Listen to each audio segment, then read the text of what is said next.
টাকা কামানোর সহজ উপায় নিয়ে অনেক পদ্ধতি রয়েছে, কিন্তু এটি বিভিন্ন কাউন্টারে আপনার সামগ্রিক অবস্থা, ক্ষমতা এবং আগ্রহের উপর নির্ভর করে। কিছু সাধারণ উপায় নিম্নলিখিত হতে পারে।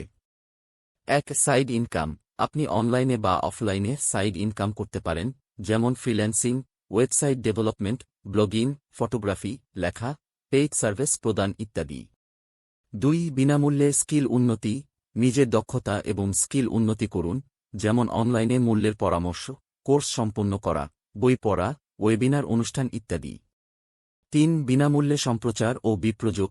নিজের দক্ষতা ও জ্ঞান সহজেই আপনার সাথে অন্যদের শেয়ার করুন, যেমন সম্প্রচার, সোশ্যাল মিডিয়া ব্যবহার, ব্লগ লেখা, পড়াশোনা করার জন্য সাহায্য করা।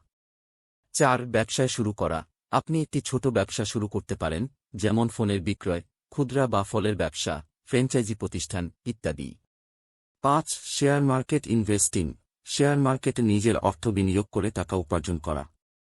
৬. অনলাইনে কাজ করা।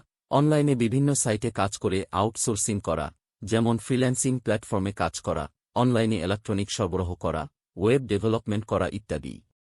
এই উপায়গুলি মূলত আপনার দক্ষতা, উপলব্ধি এবং আগ্রহের উপর নির্ভর করে। সাথে সাথে একটি বিশ্বস্ত পরামর্শকে অনুসরণ করা জরুরি, যা আপনাকে আরও সঠিক গাইডেন্স প্রদান করতে সাহায্য করতে পারে। একটি অনুভূতির গল্প। একবার একজন যুবকের নাম ছিল আরিফ। আরিফ একটি ছোট্ট গ্রামে জন্মগ্রহণ করেছিলেন।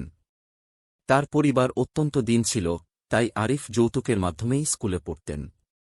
তবে তার অনেক বড় স্বপ্ন ছিল বিশ্বের সেরা কলেজে পড়া এবং উচ্চশিক্ষা প্রাপ্ত করা। একদিন আরিফ একটি স্কুলের প্রোগ্রামে গেলেন, যেখানে একজন সফল ব্যবসাম্যান অত্যন্ত সহজে যেতে পেরেছিলেন। তার সঙ্গে কথা বলার সুযোগ পেলে আরিফ অবাক হয়ে গেলেন তার সামনে কতটা সহজেই অবস্থান পাওয়া সম্ভব।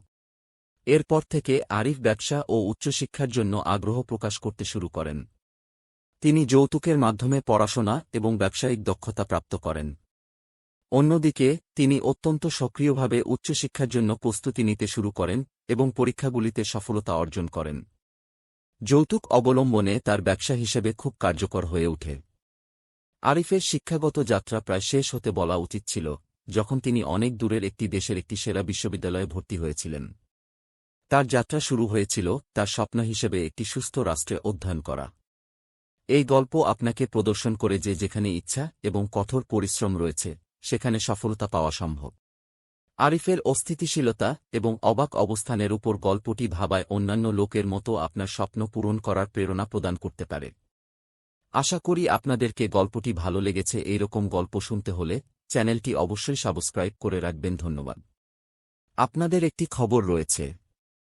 প্রতিদিন চাকরির আপডেট পেয়ে যান মাধ্যমিক ও উচ্চ মাধ্যমিক পাশে ভিজিট করবেন banglaexam24.com অফিসিয়াল ওয়েবসাইটে অথবা নিচে ডেসক্রিপশন লিংক দেওয়া রয়েছে।